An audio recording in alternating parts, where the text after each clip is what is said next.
We are going to start, though, with Donna Hutz, who was at the rally Saturday when those gunshots were fired.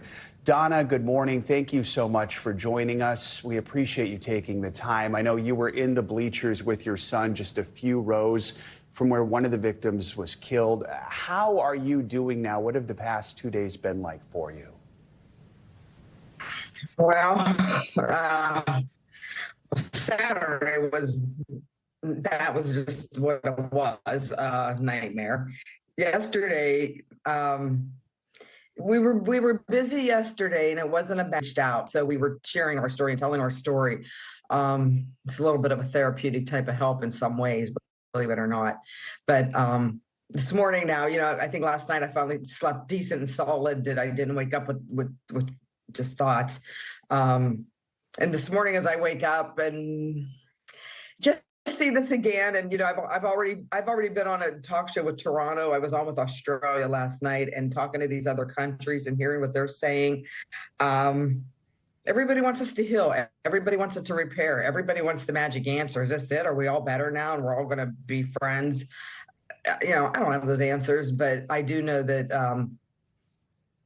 I feel like this country's in trouble. I feel that if you were there, you're more empowered than ever to want to support President Trump, and that's how I feel about it. Like I used to hide my signs in my window because somebody might take them out of my yard, so I would just put them in the front dining room window. My signs are going in my yard. Just a whole different feeling. Donna, if you wouldn't mind going back to that moment, just walking us through a little bit what you saw, what went through your mind when you first heard the gunshots, what unfolded around you in the bleachers. So you heard the first three, boom, pop, pop, pop. At that point, you're up in alert. You're looking. I'm watching the president talk. So as you're hearing these, you're like, is that a gun? Am I hearing a gun? And you can't believe it. This is, in seconds, so many thoughts go through your head. But you looked at the president. Obviously, my son, after the third pop, was like, down, gun. And we were again in the third row. The first two cleared out. As he was saying it, the people were starting to move. So they were down. We were piled like 3 deep in our section. Our section was to the right of the president. We were in a different section than anybody recognized because nobody knew in our section that there was a man laying there dead and that we had a woman laying there shot. We knew immediately because the man was shot in the head. So for us, you're on the ground. You're obviously looking at what happened in your section. I'm laying there where I was able to pick up a piece of the fence flag and look at the president over here. So I'm like looking to see what's going on. I seen him get up. I see the blood on his face. I seen his ear, I seen his fist and his hand in the crowd, and off he went.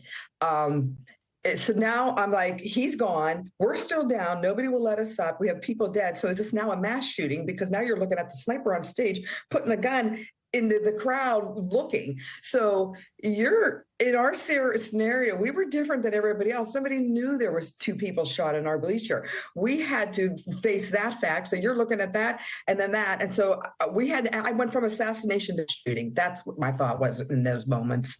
We learned yesterday that that man who was killed, his name Comperatore, that he died while he was trying to shield his family. What were your thoughts when you learned about that? They were crying. The one daughter, now I know, mother and daughter, they were the 2 that were crying, obviously the most. And just, it's heartbreaking. That's my thought, feeling heartbreaking, tragic, and a shame. You bonded with these people. You went there. We were there at 8. We were for them to get the seat they got. They were there with us at 8:30 in the morning, sitting in a hot, no shade, full sun field, waiting for that gate to open at 1. You talked to people out there. No, I didn't see Cody out there. I don't remember him if I did. You're talking thousands of people. But the point is, you bond out there. And so This man bonded with his family that whole day, waited. You got in that gate at 1. You waited for that president to talk at 6. And at 6:05, this man's life basically ended.